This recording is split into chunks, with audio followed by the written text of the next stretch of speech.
अदा अगर वहाँ ज़ोंक सिम इस्तेमाल कयो था तो तव्हांखे ज़ोंक सिम जा शानदार कोर्स मालूम हुजणु ज़रूरी आहे। इन तव्हांखे यूफोन जेएस ऐं टेलीनार जा शेयर कंदासीं। पहिरियां ज़ोंक जी बारी आहे। ॾिसो ज़ोंक वारनि पंहिंजी बहितरीनु सहूलियत ॾिनी आहे। अगरि तव्हां वटि ख़ुदा न ख़ास्ता एमरजेंसी सूरत में बैलेंस न आहे, SMS पैकेज मिंट पैकेज बि न आहे त छा कयो, त बाबा उन लाइ हिकु सहूलियत आहे। *100 पूरा #100# तव्हां लॻाईंदा। उन खां पोइ तव्हांखे पहिरें ऑप्शन ते वञिणो आहे त बाबा प्लीज़ कॉल मी। उन खां पोइ पहिरें ऑप्शन ते वञण खां पोइ तव्हांखे जेको आहे सो उहो नंबर लिखिणो आहे। बसि इन जी मदद सां तव्हांजे उन नंबर ते जेको आहे फ्रीअ में मैसेज हलियो वेंदो त बाबा मूंखे कॉल कर, मां एमरजेंसी में आहियां। फ्री काफ़ी ज़बरदस्त आहे ज़ोंक जी तरफ़ां। मूंखे ख़बर न आहे का ॿी नेटवर्क वारी सहूलियत ॾिनी हुजे। हाँ, फ्री मैसेज करे सघो था ज़ोंक जे सिम ते। उन जो तरीक़ो तव्हांखे जेज़ वारी वीडियो में ॾसींदुसि। सो उन खां पोइ जेको आहे सो बैलेंस शेयर करणु चाहियो था एमरजेंसी सूरत में, त बाबा बैलेंस शेयर कीअं कबो आहे।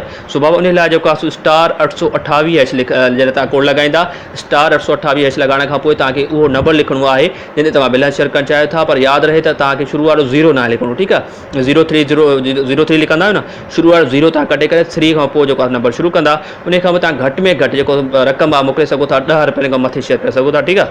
रक़म 10 रुपयनि खां मथे शेयर करे सघो था। उन खां पोइ पैकेज, ऐं तव्हां नई सिम वरिती आहे, तव्हांखे ख़बर ई कोन्हे त बाबा पैकेज कीअं लॻायां। त बाबा हिकु ई कोड आहे *6464#, *6464# लॻाईंदा। तव्हां कॉल SMS ऐं मिंट जो पैकेज लॻाए सघो था हिकु ई कोड जी मदद सां।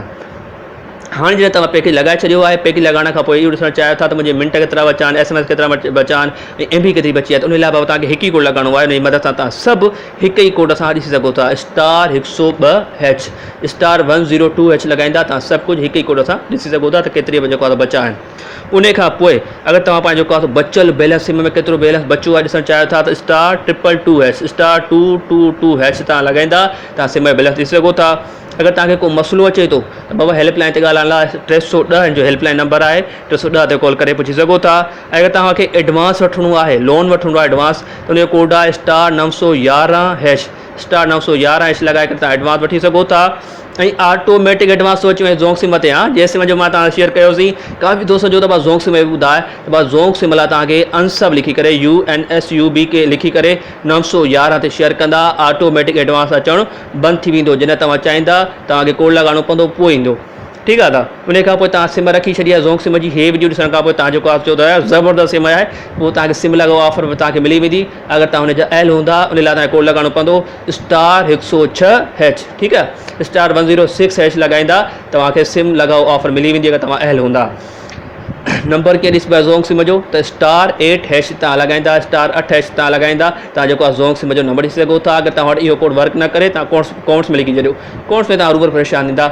जेको हे तव्हां ॿियो कोड ॾिसो था, इहो कोड लॻाए करे बि पंहिंजो ज़ोंक सिम जो नंबर ॾिसी सघो था, ठीकु आहे। हाणे सभु थियण खां पोइ इहे शयूं थी वियूं। हाणे तव्हां इहो ॼाणणु चाहियो था त बाबा कार्ड ते लोड करणु चाहियां थो पंहिंजे नंबर ते।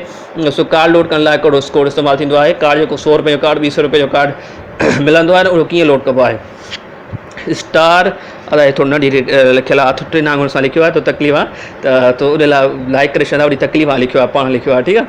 सो नंढी ॾिढी पर्ची तव्हां ॾिसो पिया, *101, ठीकु आहे। *101 उन खां पोइ 14 डिजिट वारो जेको कार्ड नंबर आहे उहो लिखंदा, *101 पोइ कार्ड नंबर लिखो, पोइ हैश लॻाए करे तव्हां कार्ड लोड करे सघो था घर वेठे हिन कोड जी मदद सां। उन खां पोइ अगरि तव्हां चाहियो था त बाबा जेको हाणे मां कार्ड लोड करे छॾियो या लोड करायो आहे, उन बैलेंस खे लॉक करे छॾिया, माना मां जेको पैकेज हले थो पियो सिर्फ़ु उन ते इंटरनेट हले, कॾहिं छा थींदो आहे, इंटरनेट जेको आहे ख़तमु थी वेंदी आहे, इंटरनेट पैकेज ख़तमु थींदो, उन खां पोइ जेको बैलेंस पियो हूंदो आहे उन ते नेट हली वेंदी आहे। 100-200 जेको आहे पैसा ईअं उॾरी वेंदा आहिनि। सो उनखे बंदि करण लाइ हिकिड़ो कोड इस्तेमालु थींदो आहे *4004#, ठीकु आहे। *4004# करे या कोड लॻाईंदा। उन खां पोइ तव्हांखे जेको आहे परे ऑप्शन वञिणो आहे, प्रीपेड वारो जेको परियों ऑप्शन अचे थो उन ते क्लिक कंदा। उन खां पोइ जेको आहे तव्हांखे सब्सक्रिप्शन वारो जेको परियों ऑप्शन अचे थो उन ते सेंड कंदा, त अव्हांजो जेको बैलेंस आहे लॉक थी वेंदो, अव्हांजो बैलेंस महफ़ूज़ थी वेंदो। सो हीअ कोर्स ज़ोंक जा शानदार कोर्स। अॻे तव्हांखे यूफोन जो, जेज़ जो, टेलीनार अचण वारा आहिनि। सो वीडियो खे लाइक करे, अकाउंट खे फॉलो करे छॾियो। इंशाल्लाह तमामु जल्द उहे वीडियो तव्हांखे वीडियो रिकॉर्ड थी विया सभु। सो आसे पासे तव्हां ॿुधायो कहिड़े वक़्तु वीडियो अपलोड थियणु घुरिजे, उहो बि तव्हां कमेंट बॉक्स में ॿुधायो। सो सभु वीडियो तव्हां साम्हूं ईंदा, पंहिंजे भाउ खे दुआ में यादि रखंदा। अॼु जी वीडियो में एतिरो ई। अल्लाह हाफ़िज़।